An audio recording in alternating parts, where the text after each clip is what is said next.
This is Peter's transmission session.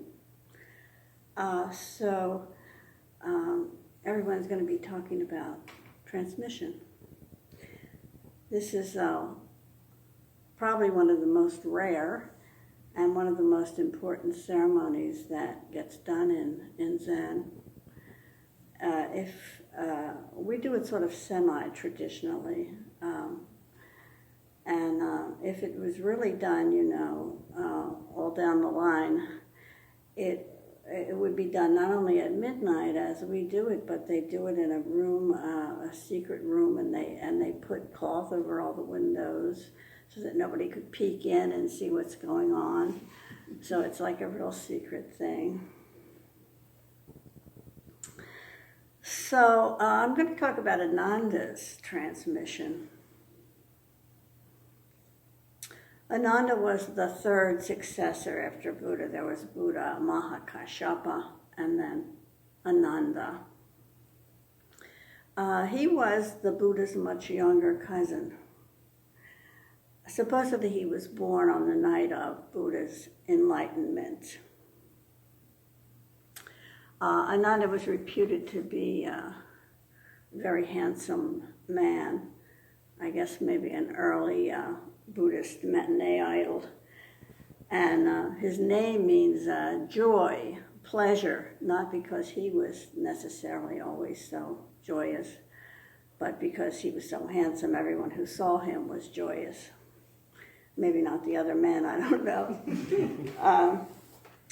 So he was Buddha's attendant for 20 years. He was always with him.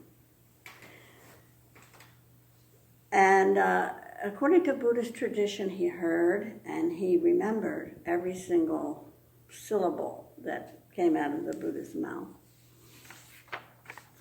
In fact, he's reputed to remember even the talks that he couldn't possibly have heard because they were given before he was born. He is said to be able to recite them as well. He had some kind of mystic hyperlink with Buddha. This, of course, is made up. The early Buddhist ancestors were very interested in having a clear lineage path to make sure that everything was authentic. So if they didn't have one, they just made it up. This is not only about, the sermons the Buddha gave and so on, but the lineage is that way too. If there were any blanks, they didn't know who was there. They just either took somebody who was actually living and stuck them in, or they made up somebody. Among the many people that we think probably didn't really exist is Bodhidharma, and lots of others as well. According to the writings, the teachings that Ananda recited are characterized as water poured from one cup to another without spilling a drop. Buddha is said to have charged Ananda to pass on the teachings at the same time that he transmitted to Kashyapa.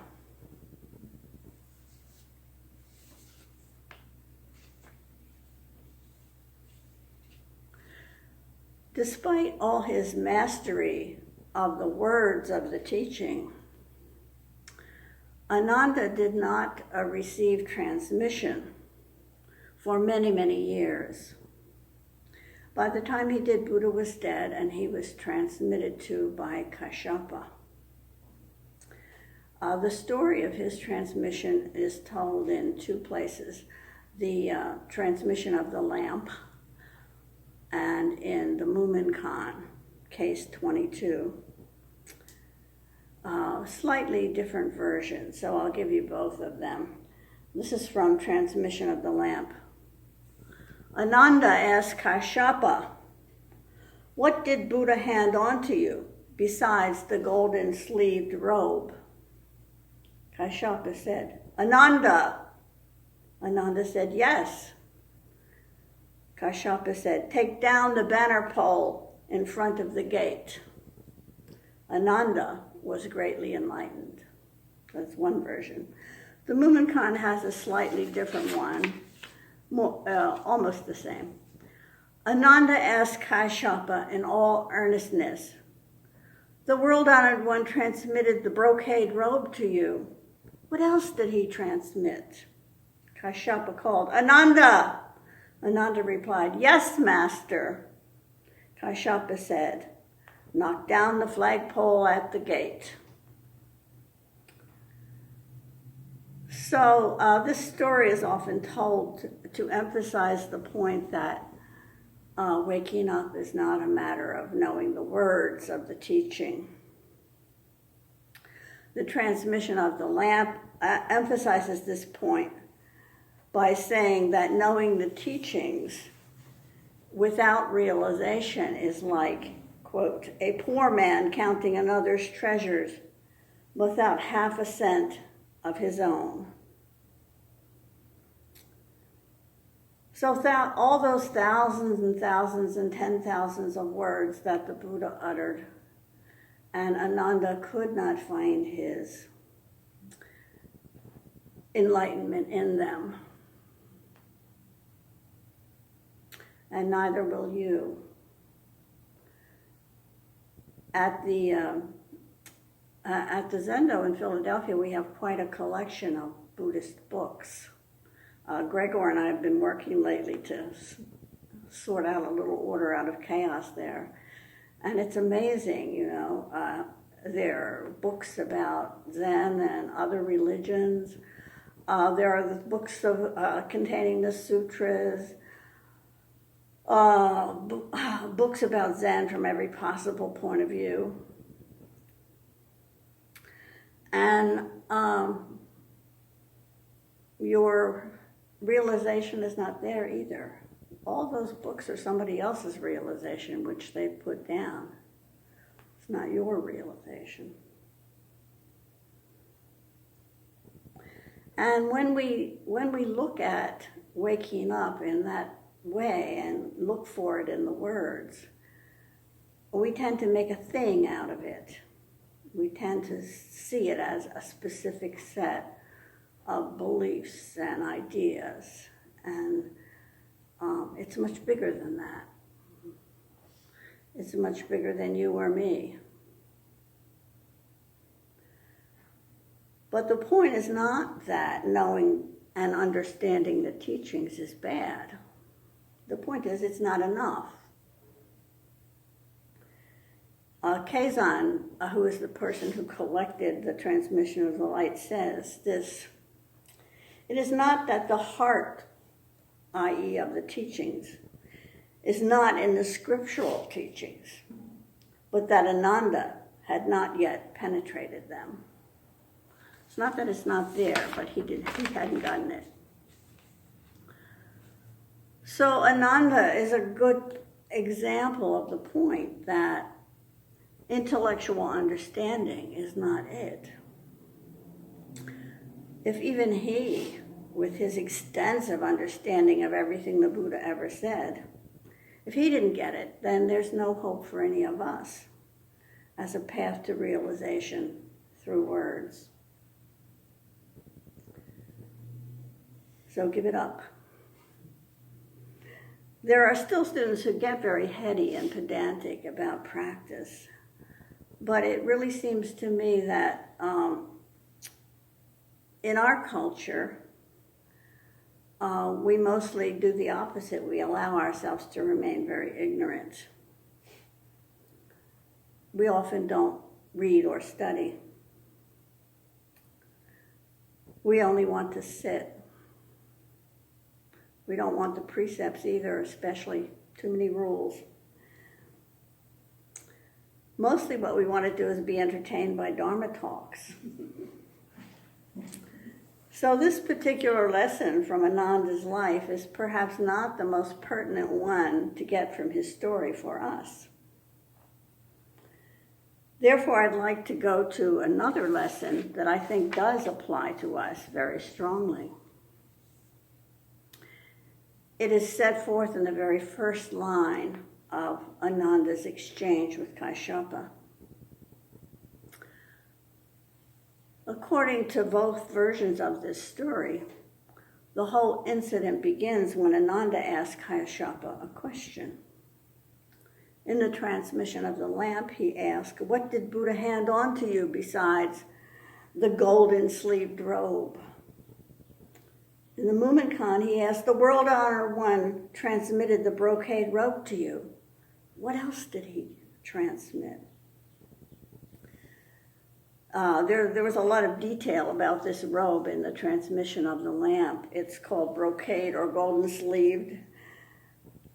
The transmission of the lamp claims that it was a mythical garment and it was passed on to Buddha from the past 7 Buddhas. The past 7 Buddhas are these Buddhas that's said to have existed before the historical Buddha.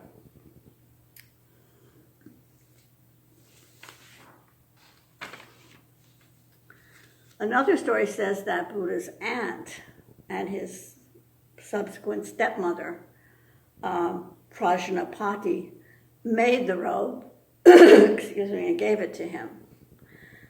So though the robe appears to be mystical, there was actually a practice in which teachers passed their robe on to their successors.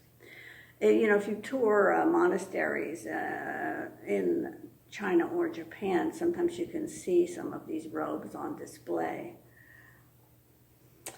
They're often treated as relics, not like the robe of Turin or something where you can get a miracle, but just venerated kind of.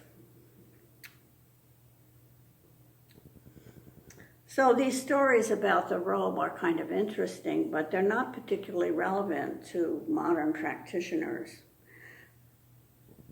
However, Ananda's question to Kaishapa is very relevant, I think. It reveals much about our own practice. Ananda's question shows that he regards realization as something he can get from somebody else. He still believes that someone can give it to him. He still believes that other people have it, and he is missing something. He still believes that whatever it is he lacks is something secret, something mysterious. He's still longing for a truth outside his own life and practice. He regards his own experience as so obvious and ordinary that he's discounted it. He thinks it could not be the way to realization. So what about you? What do you believe? Test yourself about Ananda's beliefs. Are you still waiting for some magical special experience to enlighten you? Are you still feeling that there's something hidden, something somehow withheld from you? Are you still waiting to be given the answers by someone else? Are you still comparing yourself unfavorably to others as a person who lacks something that they have? These beliefs about practice are big stumbling blocks for many of us. Your practice will flower when you start thinking of yourself as complete, not needing anything other than what you already have.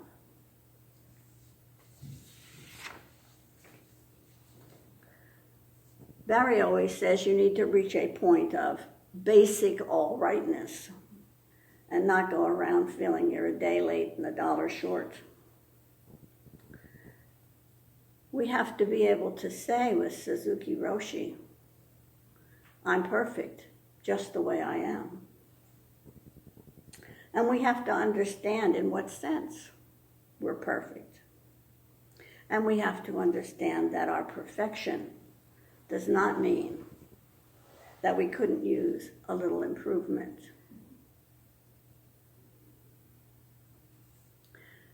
At some point, I think all of us have sat on our cushions and wondered why we aren't having all those dramatic, wonderful enlightenment experiences related in so many Zen chronicles.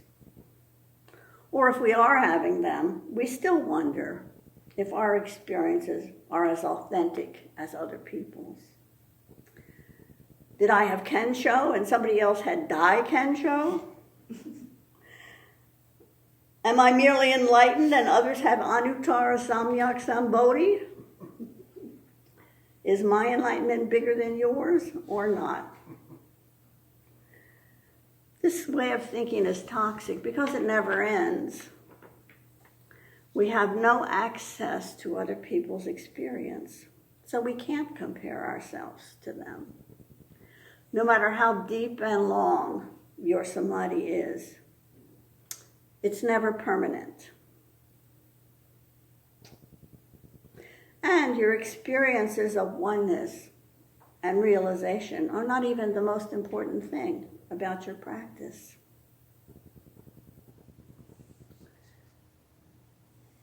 We really wake up not when we get something, but when we let go of our idea that we are missing something. The crux of practice is letting go. You give up the idea that someone else has something that you don't, that will make you whole. Ananda's story shows us that this kind of giving up is the very thing that led to his finally to his realization. Kashyapa skillfully pushed Ananda to disabuse him of his false ideas. First he called his name, Ananda. Ananda replied, yes, master. He was fully occupying the moment with no self-doubt. He was completely present. He was no one but himself. Ananda. What could be simpler or more complete? An ordinary moment.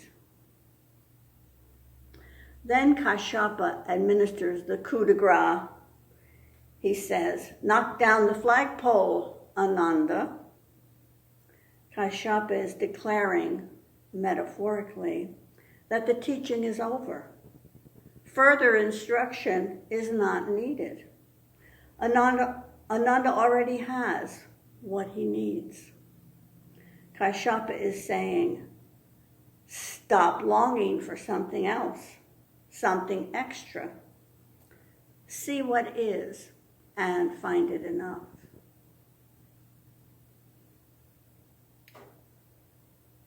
Your awakening is not about your mystical experiences, your enlightenment story, however profound and vast they seem. At any rate, in this moment, they've disappeared. And how could any experience be more than partial? The scale and complexity of the universe and of our very lives means that there's too much we will never know.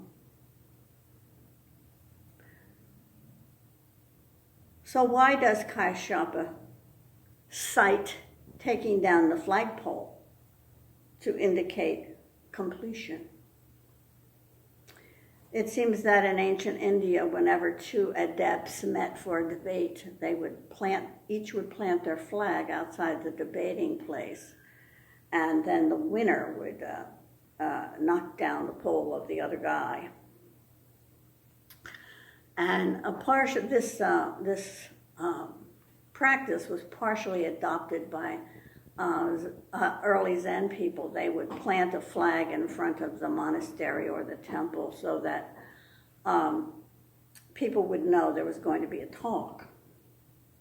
And when the talk was over, it would be taken down. So when Kashyapa tells Ananda, knock down the flagpole at the gate, he's confirming that Ananda needs nothing more. All he has to do is see what he already has. Kashyapa is saying, do not remain mountains and rivers away from it. Make your practice personal and intimate. Look in the only place the answers can ever be found, in yourself, embedded in this very life. The sutra tells us when you walk away, it is not near, it is not far. How could it be located outside of you, near or far? It is you yourself. Take down the flagpole, Sangha.